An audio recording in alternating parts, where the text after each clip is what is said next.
Jesus começa a falar com quem? Com aqueles que ele tinha multiplicado, na primeira multiplicação dos pães e peixes. Sabe aquela primeira multiplicação, quando Jesus diz para os discípulos: dê você de comer para eles, dê vocês discípulos de comer para essa multidão. Aí o Felipe vai dizer, mas nem que a gente, André vai dizer, né, que nem que a gente vá ao mercado e compre, quantos denários seria? Nem 300 denários por dia. Ou seja, se a gente comprasse o salário de um trabalhador de ano inteiro, não era capaz de comprar tanto pão para esse povo. Aí Jesus diz: que vocês têm aqui? Disseram: tem um menino aqui com 5 pães e 2 peixinhos. Levanta Jesus, agradece, dá graça, entrega aos discípulos, e ele vai enchendo de cesto em cesto, e alimenta uma multidão de quase 20 mil pessoas. Depois Jesus sobe um monte, os discípulos vão sozinhos, o mar fica agitado, Jesus vem na calada da noite andando sobre as águas. Nós vimos isso algumas quartas-feiras atrás. Jesus vem andando sobre as águas, encontra com os discípulos em alto mar, entra no barquinho e a porta desembarca na margem do mar da Galileia. E essa multidão fica espraiando o mar da Galileia, que na verdade é um grande lago, chama Lago de Genezaré, e fica espraiando para ver onde está Jesus, onde está Jesus. Aqui não está, ali não, aqui tem só um barquinho, eles estão em 12, eles têm que ter vindo em mais. De repente eles encontram Jesus, e eles perguntam: como que o Senhor chegou aqui? Aí você pensa: olha que busca bonita, né? Estão procurando Jesus. Jesus vai dizer para eles, é na lata que Jesus vai dizer, versículo 26, em verdade lhes digo que vocês estão me procurando, não porque viram sinais, mas porque querem comer, porque comeram os pães e ficaram satisfeitos. Vocês só me procuram por causa de pão, que vocês querem comer. Vocês não estão interessados em mim. E aí Jesus usa a metáfora do pão para dizer que ele é o pão. Aí esses homens esfomeados, que querem comer sem trabalhar, dizem assim: Senhor, mas Moisés deu pão para o povo, por que o Senhor não vai dar? Aí Jesus refuta ele e diz: não foi Moisés que deu, foi o meu pai que deu o pão, mas eu sou o pão vivo que desce do céu aqui agora. Sou eu o pão, e quem comer de mim jamais terá fome. E aí Jesus começa a explanar, e aí eles falam: se você é o pão, então nos dá esse pão, que quem comer não vai mais ter fome. Ou seja, eles voltam no assunto: eu quero comer. É muito chato quando você tem pessoas que só pensam no umbigo delas, egoísta.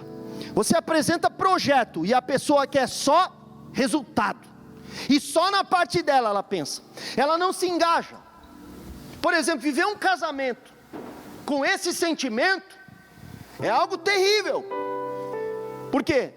Porque você vê que a pessoa só está lá para ser feliz e não para fazer feliz. Casamento que alguém casa para ser feliz vai dar errado. Se você quer um casamento feliz, é aquele que um faz o outro feliz. Quando você faz alguém feliz, essa pessoa te devolve. Então, olha que coisa tremenda. O egoísmo fica aflorado, vem à tona toda a maldade humana. Quer dizer, Jesus faz um milagre, e o milagre dá ensejo para revelar o que está dentro das pessoas. Sabe qual é o meu medo? Nós estamos aqui, cremos e vivemos coisas que Deus tem feito no nosso meio, mas o meu medo é que a bênção do Senhor, que deveria enriquecer, e com ela Ele não traz dores, ao contrário disso, seja um laço para você. Os dois extremos são perigosos: não ter nada e ter tudo. Porque estar no caso, no meio termo, aqui, nessa condição, de ter a provisão diária sempre suprida pela mão generosa de Deus, nos coloca em submissão obediente. Mas quando nós estamos na riqueza absoluta, nós incorremos no risco de nos esquecer de Deus, diz Provérbios. Não me dê muito, para que eu não me esqueça de ti, e nem me dê nada ou pouco, para que não venha blasfemar do teu nome, não tendo nada para comer. Dá-me a porção acostumada de cada dia. É por isso que diz, o apóstolo Paulo fala em 1 Timóteo capítulo 6, no contexto em que ele diz que o dinheiro, o amor ao dinheiro é a raiz de todos os males, e nessa cobiça alguns transpassaram a si mesmo com muitos males, inclusive pregadores da palavra. Tendo o que beber, o que comer e com o que nos vestir, estejamos com isso contentes, alegres. E a oração é essa: o pão nosso de cada dia dá-nos hoje.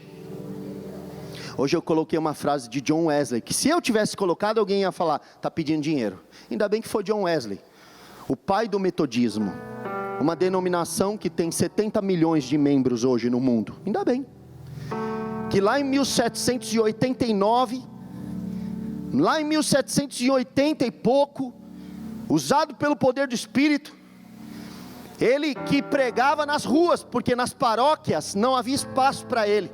Então ele dizia: o mundo é a minha paróquia, e fazia das praças o seu ponto de pregação. As pessoas diziam para ele: por que as multidões vêm te ver? Ele diz: eu me ponho em chamas e elas vêm me ver. Se você for hoje lá na sala de John Wesley, você vai ver que existem 2 buracos no assoalho do lado de uma cômoda, de um móvel, onde ficava o joelho dele, e ele passava horas orando a Deus.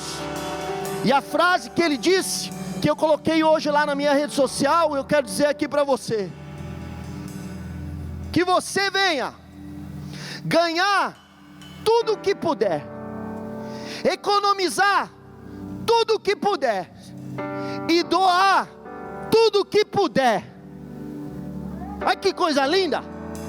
Ganha tanto quanto você puder, economiza tanto quanto você puder, e doa tanto quanto você puder. Tudo com você.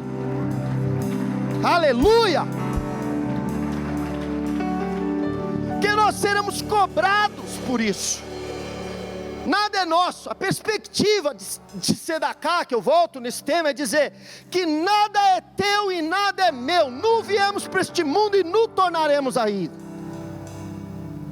Nós somos meros administradores, mordomos da coisa que é de Deus, que é dele, e que ele pode transferir muita coisa que está na mão do ímpio para a mão do justo, se o justo tiver competência para cuidar das coisas. Porque às vezes o ímpio, mesmo sendo ímpio, ele sabe cuidar melhor das coisas do mundo do que nós. Porque os filhos das trevas, na sua própria geração, são mais prudentes do que os filhos da luz. Peça competência, peça sabedoria, e Ele a dá liberalmente, e nada lhes impropera. Ele não censura você. Você quer, você acha que pode, você sente esse chamado de administrar riquezas, isso é dom, Deus pode te dar. Pede. Para de ser cheio de piegas, de um sentimento de vida, eu sou tão pequenino. Para com isso. Você tem um Deus grande, você tem um Deus poderoso. Garanto para você que quem administra muito mais do que você tem o mesmo coração vermelho dentro do peito que você tem. É gente que nem você, vai no banheiro que nem você vai. Pare de se diminuir. Você é filho de Deus. Pare disso. Nós podemos sim todas as coisas naquele que nos fortalece. Paulo não disse: sei tanto ter fartura, sei passar necessidade, sei ter abundância, posso todas as coisas naquele que me fortalece. Aleluia. Eu posso, você pode. Peça para Deus. Põe projetos grandes na minha mão. Peça para Deus. Pede-me, e eu te darei as nações por herança, e os confins da terra por tua possessão. Moça, eu vejo o mundo diante de você. Você é de preto, o globo, e Deus dizendo: eu vou te dar viagens. Declechantrehas, você vai viajar o mundo. Do Iclechanterialahas, porque eu tenho na tua vida algo com as nações. Esse é o Deus que a gente serve. Pede porque o teu Deus está aqui, nada é impossível, o nosso Deus está aqui, Ele pode. Eu nem sei porque eu estou falando isso, acho que sei. Sabe o que mais irrita Jesus? Olha que coisa, que revelação. Não é que o povo vem atrás dele por causa de pão, é que o povo vem atrás dele só por causa de pão.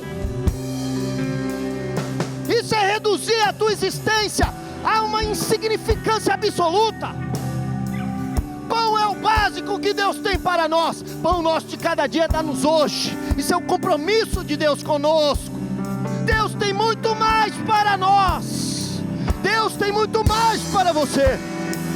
Olha que coisa. Quando Jesus, no capítulo 5, o capítulo anterior, vai curar o filho do oficial, e o oficial apressa Jesus e diz: Rei Jesus, cura meu filho, desce, porque o filho estava no litoral, desce comigo. Jesus ia ter que descer a Anchieta com o homem. Jesus disse: se não virdes sinais e prodígios, de modo nenhum crereis. Vocês só são capazes de crer se eu fizer sinais. É isso ou não é? É isso. Vocês só creem se eu fizer milagre. Vocês só creem se eu mostrar algum sobrenatural. Vocês não creem se eu não fizer milagre. Aí Jesus falou: teu filho está curado, vai embora. Aí o homem acreditou e desceu para o litoral, pegou o carrinho dele, desceu a Anchieta, chegou lá em Santos, o filho estava curado, e foi na hora que Jesus falou. Só que aqui, a coisa é tão ruim, é tão degradante. Olha que ponto desce o homem, que o povo estava espraiando o mar da Galileia, para ver onde Jesus ia desembarcar, porque eles queriam pão, irmão, pão eles queriam. Que isso? Que absurdo! Será que o Deus que naquele momento fez 5 pães e 2 peixinhos, se multiplicarem a ponto de dar de comer para 20 mil homens, e mulheres e crianças, não teria competência de fazer, se quisesse, como fez no deserto, chover um maná do céu?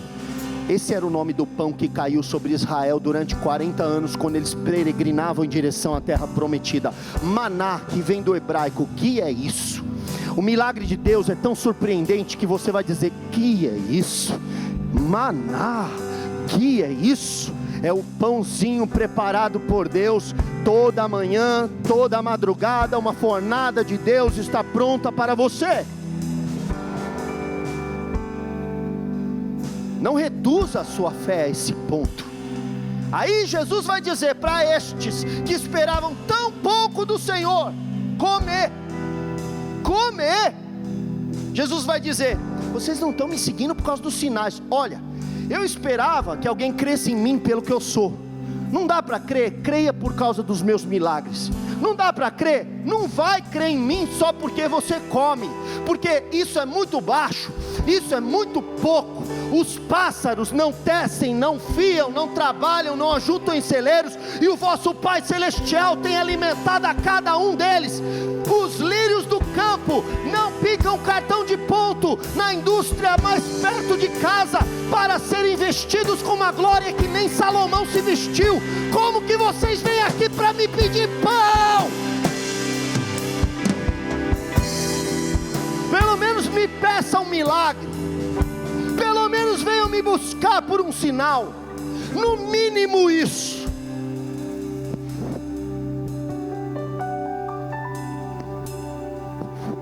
Jesus começa a engrossar com eles, começa a encrepar, e vai ficando um discurso duro.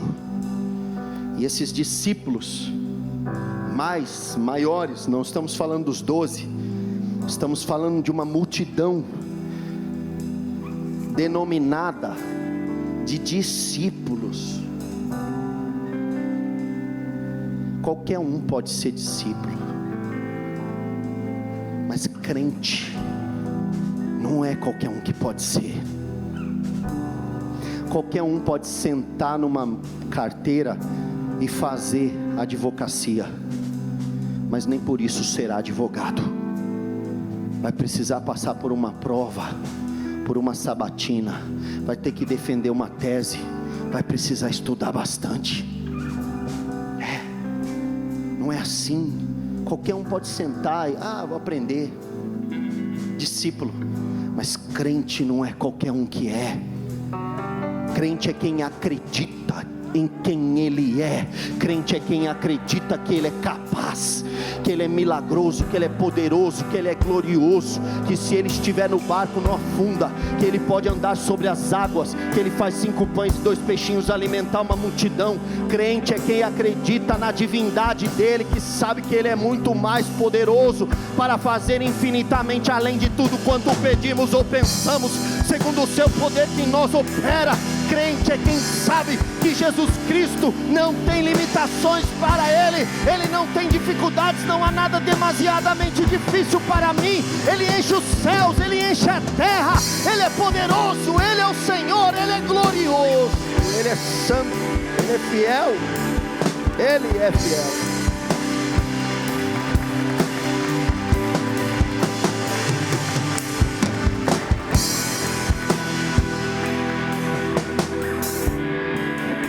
Discurso é duro, quem pode suportá-lo? Versículo 60, 61. Mas Jesus, sabendo por si mesmo, olha que coisa linda, ninguém contou que havia um burburinho, que havia uma murmuração. Eu posso dizer uma coisa? Será que eu posso? Bem, no primeiro dia que você veio, eu vou te pôr à prova hoje. Hoje eu vou bater em você, mas vou bater bonito, para ver se você gosta mesmo, você não quer mudar de igreja. Vamos, posso? Sentar o rei aqui.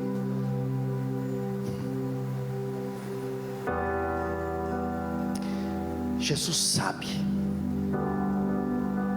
dos seus pensamentos incrédulos. Jesus sabe quando você pensa no seu íntimo: acho que não vai acontecer comigo. Deus não olha para mim. Será que Deus existe mesmo? Ele sabe, Ele te conhece, Ele te sonda, Ele te esquadrinha, Ele te pesquisa, Ele mede tua temperatura, Ele pega o paquímetro dele, pega a trena, o prumo, o microscópio, Ele te analisa, te sonda, por trás e por diante, põe sua mão sobre você, te cerca, conhece a palavra que vai sair da sua boca, ainda não saiu, Ele já sabe. E Ele está dizendo para você: até quando você vai duvidar de quem eu sou? Até quando você vai cometer incredulidade no seu íntimo? E isso para não falar de alguns que já murmuraram, que já externaram e não conseguiram suprimir. Deus está hoje te propondo o seguinte: vamos fazer o caminho inverso. Tente acreditar em mim. Se tudo que eu criei já não seriam motivos o suficiente para você confiar nos meus atributos invisíveis e no meu eterno poder, se ter te feito criatura minha, criado o universo, as constelações, se pela coisa criada, pelo universo, natureza, você não é capaz de crer, então experimenta hoje mudar a disposição mental, a prática do interior, do homem interior. Paulo dizia que se colocava de joelhos perante o Deus e Pai, do qual toda a família no céu e na terra leva o nome, para que vocês, eu, os crentes de Éfeso, fôssemos corroborados com poder no homem interior, fôssemos fortalecidos com poder no nosso íntimo, fôssemos cheios de convicções, cheios de fé, contrariando toda informação diabólica, carnal, mundana e secular, e consolidando dentro de nós frases, verdades, orações, dizendo: Deus existe, Deus é fiel, porque Abraão creu em Deus e foi fortalecido na fé, dando glória a Deus. Abraão creu em Deus e isto lhe foi imputado por justiça. Abraão creu em Deus e não tinha Torá para ler. Abraão creu em Deus e não tinha nenhum precedente para consultar. Você está numa comunidade e que tem dons espirituais e pessoas que professam ter sido liberto das drogas, curado, restaurado e feito maravilhas em suas vidas. Se vocês não conseguem crer por si só, creia por causa da comunidade, creia por causa do pastor que prega, creia porque ele levantou essa obra para falar: eu existo sim. Quem deu crédito na minha pregação? Isaías 53. E a quem se manifestou o braço do Senhor? Deus está dizendo: quem crê vai ver o braço manifesto. Quem quer ver o braço de Jesus hoje aqui? Eu quero ver a musculatura, quero ver a envergadura, quero ver a destreza, a habilidade da mão de Jesus, lutando por nós, vencendo por nós, nos conduzindo em meio às trevas e às dores da vida. Duro é este discurso, quem pode suportar? Jesus soube por si mesmo, não precisou que ninguém viesse relatar, que os seus discípulos murmuravam a respeito do que ele havia falado. Isso me faz lembrar aquele dia em que Jesus está na sua própria casa, em Cafarnaum. Jesus morava em Cafarnaum, e 4 amigos trouxeram um paralítico, e como eles não conseguiam entrar na casa porque estava abarrotada, lotada, e ó que lá não tinha nem distanciamento social, eles tiveram uma excelente ideia de subir no eirado, no telhado da casa, destelhar a casa, e içar o paralítico por cordas, e descer a cama, a maca do paralítico.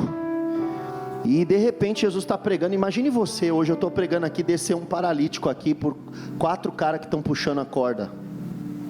Ia parar o culto, ia ser muito esquisito isso, né? Jesus olha para o paralítico e diz assim: perdoados estão os teus pecados. Aí a Bíblia diz que os fariseus que estavam dentro da casa estavam lá só para ficar criticando, como deve ter um monte de gente que fica criticando. Tem uns débil mental, desculpe o termo, mas os caras é meio moco, né? Fica gastando tempo numa live dessa para ficar falando asneira. Vai assistir a Anitta, vai pro lugar que você quiser. Não sei porque perde tempo, então se não gosta tanto assim, né? Mas olha, Jesus diz isso, e aqueles fariseus lá dentro para dizer: quem é esse para dizer que perdoa o pecado? Se blasfemou. Eles falavam entre si, Jesus conheceu, porque, irmão, a incredulidade fede para Deus. A incredulidade e a murmuração é ruim para Deus. Deus não admite ser questionado, Deus não admite ser indagado diante da sua grandeza. Não erreis, Deus não se deixa escarnecer. Tudo que o homem semear, isso também ceifará. Todo mundo que colocar Deus à prova, vai ver que Ele é Deus. Tem 2 maneiras de pôr Deus à prova. Deus me salva. Se há um Deus, se tu és Deus, me salva, Ele vai agir. Ou você pode dizer: não há Deus nenhum, e Ele vai mostrar para você que há. E se você fizer isso, é bem capaz que Ele mostre e não dê tempo para você se arrepender, porque Ele não deixa a sua soberania ser ferida por um homem mortal. Assim foi com o Titanic, lembra? Nem Deus afunda, não precisou de Deus, só um iceberg pequenininho, só a lasca da unha dele para rasgar o Titanic. Eis o nosso Deus, glória a Deus, grande Deus, maravilhoso, que não serve a homens e não pode ser servido por mãos humanas, que não habita em templo feito por mãos humanas, que fez o céu, a terra, o mar, e o esquadrão que cerca ele é a altura dos céus e a profundidade da terra. Este é o nosso Deus, grande e poderoso. E aí, sabendo que eles arrazoavam entre si no seu coração e questionavam, Jesus olhou para o paralítico e disse assim: para que vocês saibam que o Filho do Homem tem poder na terra para perdoar pecados, você, paralítico, levanta, toma o teu leito e vai para a tua casa. Na mesma hora o paralítico levantou e andou. Ei, Jesus maravilhoso. Ele conheceu por si mesmo. E aí ele pergunta para esses discípulos, no versículo número 61, no finalzinho do versículo: Isso escandaliza vocês? Vocês ficaram escandalizados com as metáforas que eu usei agora no meu discurso duro? Você sabe quais foram as coisas que Jesus falou? Porque hoje, no nosso contexto, isso é tão normal. Sabe o que foi que Jesus falou? Quem comer a minha carne e beber o meu sangue, vai ter a vida eterna. Eles acharam que Jesus estava falando de canibalismo, o que de fato é uma blasfêmia, é uma coisa errada, é passível de morte na lei judaica. Eles não consideravam que Jesus consagraria o pão como seu corpo, consagraria o cálice do suco de uva, do vinho, o fruto da vide, como seu sangue, e nele celebraria um novo testamento. Eles não consideravam. Então Jesus começa a falar da sua realidade, as coisas que ele ouvia o Pai falar com ele, as coisas que era o diálogo dele com o Pai. E tem muito mistério que vai se desenrolando no Evangelho, que teve primeiro o seu ponto de partida, a eternidade da confidência entre o Pai e o Filho na glória excelsa. Por exemplo, o capítulo anterior, no versículo 19, não precisa colocar, vai dizer que o Filho não faz nada senão aquilo que vê o Pai fazer, que assim como o Pai ressuscita os mortos, o Filho também semelhantemente o faz, e que as palavras que eu vos digo, não as digo de mim mesmo, mas o Pai me falou. O Pai cochichava na eternidade coisas no ouvido de Jesus, do Filho. O Filho se manifesta em forma de carne, o que ele vai falar? Ele vai falar o que o Pai dele falava. Porque quando você pega o nordestininho que vem lá da Bahia, do interior da Bahia, do Vale do Jequitinhonha, e traz ele para cá, ele vai falar: oxente. Ele tem um linguajar, ele fala: ó meu rei. Ele tem o sotaquezinho dele, é tão bonitinho. Jesus veio com o sotaque dos céus, Jesus veio com a linguagem dos céus, Jesus veio com o pensamento da glória, Jesus veio com ideias celestiais, e começa a soltar essas ideias em momentos, e geralmente quando a gente está em confronto, é que começa a sair tudo que está dentro da gente mesmo, não é verdade? Jesus não é diferente de você, porque Ele é o verbo de Deus, mas Ele se fez carne e habitou entre nós, cheio de graça e de verdade. Nele vimos a glória do unigênito do Pai. Ele era o mistério oculto dos séculos, das gerações, mas Deus quis dar a conhecer aos seus santos nos últimos tempos qual é a riqueza da glória do mistério de Deus em nós, Cristo em nós, a esperança da glória. Jesus começa a falar as coisas, e eles falam: não consigo digerir, eu não consigo entender. São discípulos, mas é muito duro, é pesado, ele é muito... O que ele está falando? Não pode pedir pão? Pergunte para alguém que está do teu lado: não pode pedir pão não? Fala: não, cabeção, peça coisas maiores, coisas grandes e firmes que tu não sabes. Clama a mim, responder-te-ei, anunciar-te-ei coisas grandes e firmes que tu não sabes. Você está no meio do projeto e você fala: puxa, esse projeto está pesado para mim. E Deus fala para você: pede coisas maiores ainda.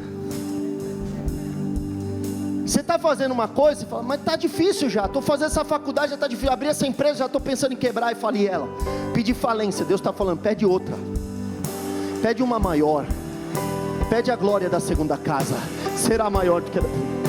Pede algo que condiz com o teu Deus, algo que tem consonância com a realidade eterna da glória. Não peça uma curazinha não, peça uma coisa revolucionária, uma coisa tremenda, extraordinária. Peça coisas grandes para Deus. Não fica com esse seu sentimento de pieguismo, de autocomiseração. Pare de resistir ao sobrenatural. Pare de resistir ao sobrenatural. Deixa o sobrenatural te envolver. Deixa o sobrenatural te influenciar. Deixa a dialética celestial, discurso celestial. Paulo dizia aos Coríntios, e falava ao antro da filosofia grega. A cidade de Corinto era a cidade do apogeu do intelecto grego, das maiores filosofias, dos epicureus estavam lá, fazendo frente a Paulo. E disse: a minha pregação? A minha? Você quer saber da minha? Nada me propus saber, a não ser Cristo e Cristo crucificado. E eu, quando fui ter convosco, não fui com sublimidade de palavras persuasivas de sabedoria humana, porque as palavras que eu disse e preguei para vocês, foram demonstração de espírito e de poder. Essa é a retórica, esse é o papo, esse é o discurso. As coisas com Deus são eficazes, porque o reino de Deus não consiste em palavras, mas em virtude e poder. O reino de Deus é isso: alegria, paz e virtude do Espírito Santo. A pregação do Evangelho é isso: loucura para os que perecem, mas para nós que somos salvos é o poder de Deus. Este Evangelho pode te libertar das drogas, este Evangelho pode libertar seus parentes, este Evangelho pode curar os enfermos, este Evangelho pode dar vista aos cegos, este Evangelho tira o homem do pó e do monturo e faz ele se assentar entre os príncipes, faz o surdo ouvir, faz o mudo falar desimpedidamente, tudo faz maravilhosamente bem. É esplêndido, este Evangelho é esplêndido. Você não tem noção do que esse Evangelho é capaz. Pense numa coisa que o Evangelho possa fazer, pense numa coisa que as boas novas de Cristo possa fazer. Você pensou pouco, porque 1 Coríntios capítulo 2 versículo 9 vai dizer, o que vai dizer Jesus? Você pôs isso na minha frente, o que vai dizer? Nem olhos viram, nem ouvidos ouviram, nem jamais subiu ao coração humano, são as coisas que Deus tem preparado para cada um de nós.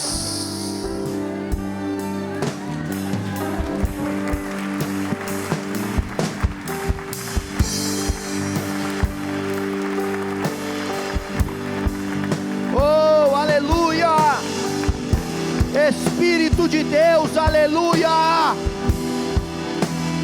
Diga para Jesus: vem me escandalizar. Diga para Jesus: sai da linha, Jesus. Fica aí, segura um pouco, quero pregar mais. Segura aí. Deixa eu falar para você. Quando alguém escandaliza alguém é porque saiu da linha, né ou não é?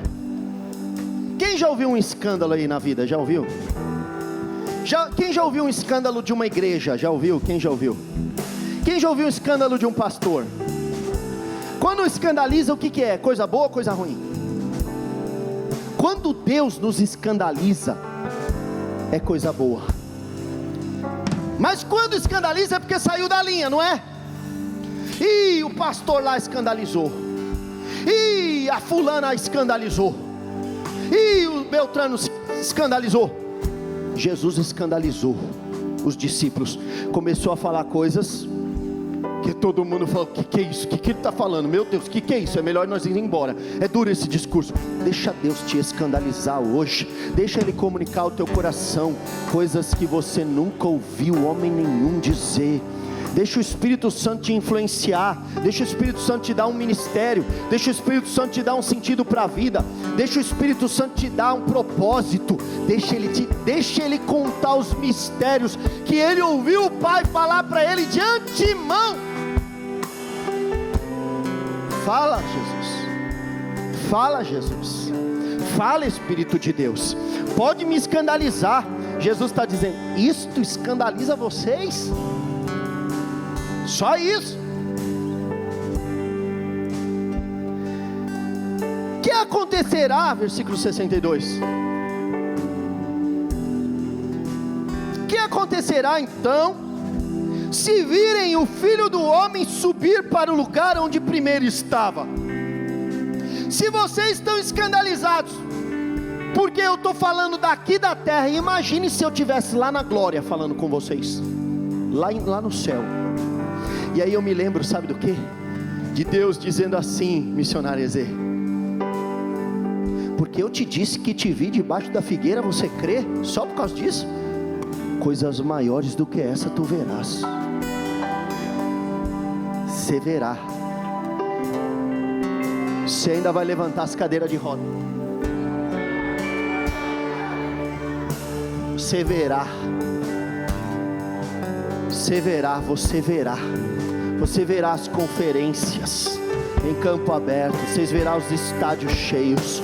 Vocês verão a sua família se converter caindo aos pés de Jesus. Crê no Senhor Jesus, será salvo tu e a tua casa. Vocês verão. Se creres, verá a glória de Deus. Escuta, que unção está aqui. Está escandalizado? Só por isso? Se te fatigas correndo com os que vão a pé, Jeremias 12:5, que dirá quando eu te pôr para correr com os que vão a cavalo? Está cansado já? Está com medo? Está com medinho em terra de paz? E quando eu te colocar na floresta do Jordão? Irmão, quem se escandaliza perde a oportunidade de viver coisas extraordinárias com Deus. Diga assim para Deus: Deus, eu acho é pouco.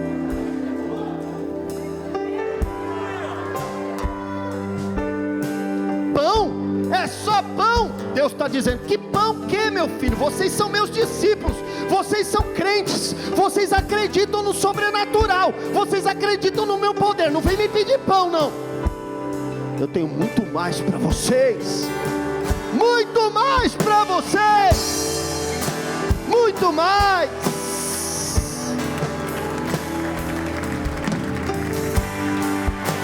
Muito mais. Aleluia.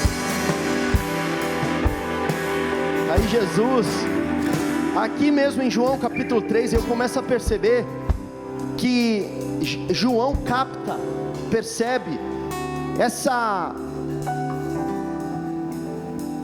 esse jeito agressivo, irônico, escandalizador de Jesus.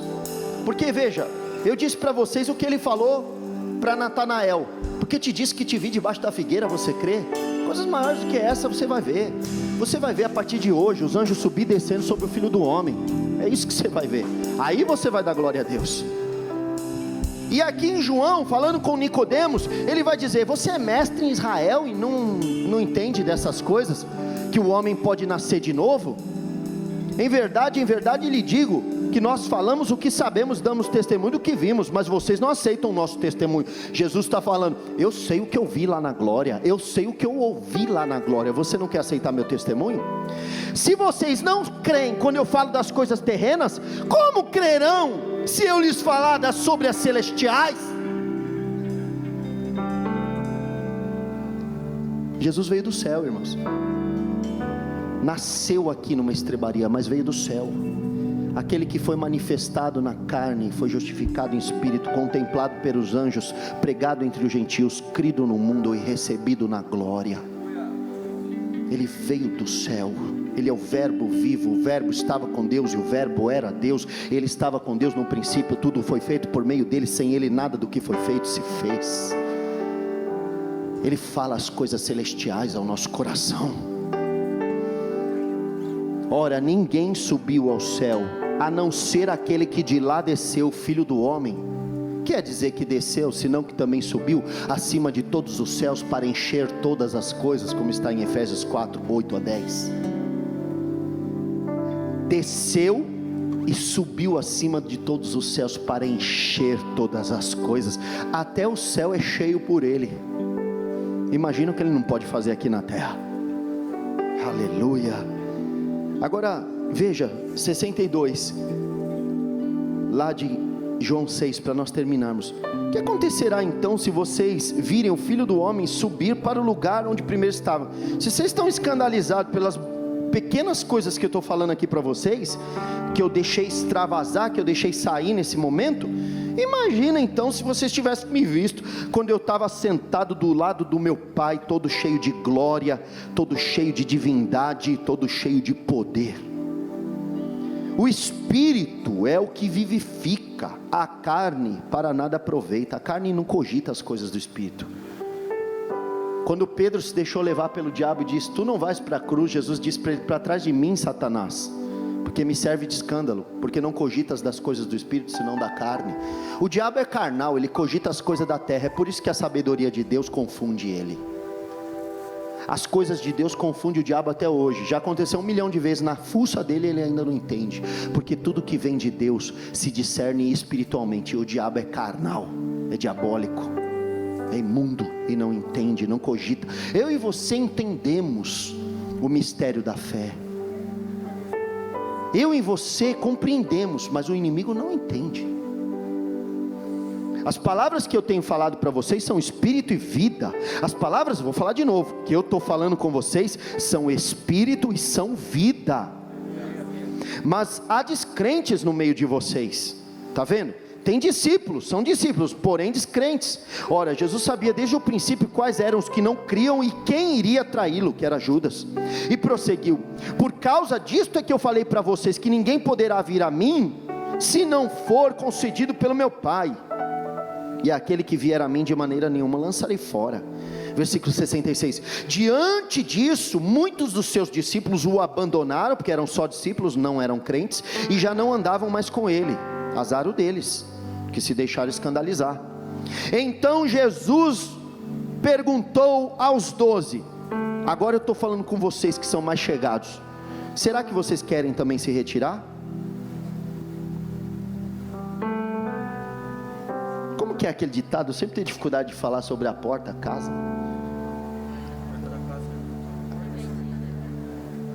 A porta é serventia da casa? A porta da rua. Você já mandou gente embora, né?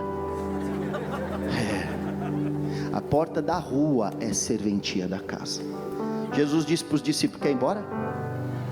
Agora ele não está falando com esses discípulos descrentes, ele está falando com os 12, aqueles que ele chamou pelo nome. Quer ir embora também? Se quiser pode ir. Você já pensou, irmão, se alguém dá a ramelada de ir embora naquela hora? Eu garanto que Judas ficou assim, ó. É que ele tinha que trair Jesus, né? Porque senão ele tinha ido. Mas é capaz que o outro também ficou assim: vai, se for eu vou. Vamos embora que isso aqui não tá bom não, mano. Esse Jesus é muito louco. Simão Pedro não, esse não ia. Esse é sanguíneo. Esse disse assim: Senhor, para quem iremos? Ele não falou para onde, ele falou para quem. Eu já achei. Eu achei o Senhor. O Senhor é o meu lugar. Para quem eu vou? Só tu tens palavra de vida eterna. A tua palavra é vida. E nós temos crido e conhecido que o Senhor é o Santo de Deus. Diga comigo: Senhor, eu acho é pouco. Pode me escandalizar. Eu sou duro na queda. Para quem iremos? Só tu tens palavra de vida eterna. E nós temos crido e conhecido que tu és o santo, que tu, Senhor, é o Santo de Deus. Aleluia. Fique de pé, exalte, glorifique, aplauda o nome de Jesus. Só Jesus é o Senhor. Só o Senhor é Deus. Agora vamos que vamos. Já entra arrebentando. Aleluia. Oh, sobre todo nome tu és digno do louvor. Eu cantarei com grande.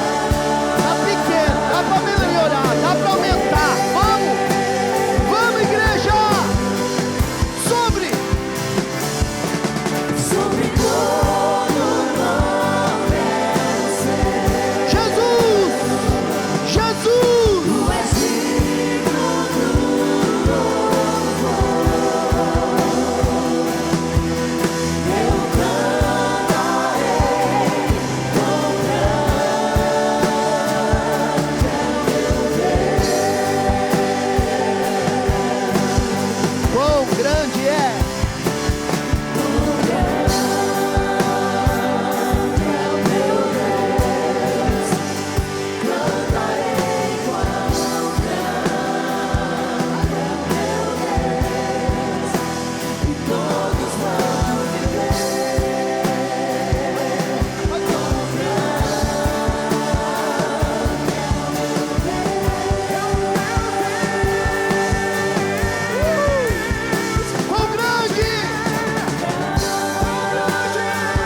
Entenda, isso aqui não é triunfalismo barato, isso aqui não é teologia da prosperidade, meu filho. Isso aqui é o tamanho do teu Deus. A questão é essa. Não se trata de pãozinho para você, para alimentar a tua autocomiseração, para você continuar sentindo dó de você. Deus está derrubando o espírito de depressão hoje de vocês. Pare de esperar pouco. Faça orações ousadas. Ousadas. Faça orações ousadas. Takalamissandaravassai. Orlando, abraça tua esposa. Filha, Deus manda te dizer: Kendelevacine Quintaravassai. Por causa de algo lá do passado, você traz como se você fosse menor, como se você fosse pequena. Deus está te dizendo: eu amo a tua vida, e eu te dei um livramento, e eu te salvei, e hoje eu estou realizando promessas na tua vida. Enxerga isso. Hoje uma escama está caindo dos teus olhos, e você vai perceber o quanto Deus está agindo por vocês, porque eu vejo um anjo de Deus andando com vocês, escoltando, trazendo proteção. Vai haver uma mudança, Deus está dizendo. Sim, vai haver uma mudança física, Deus está falando. Ele é com vocês. Aleluia. É um Deus grande. Não depressão, não depressão. Você tem um Deus gigante. Não se trata de você, é sobre o Deus que você serve. Aleluia. Quem deve abrir sala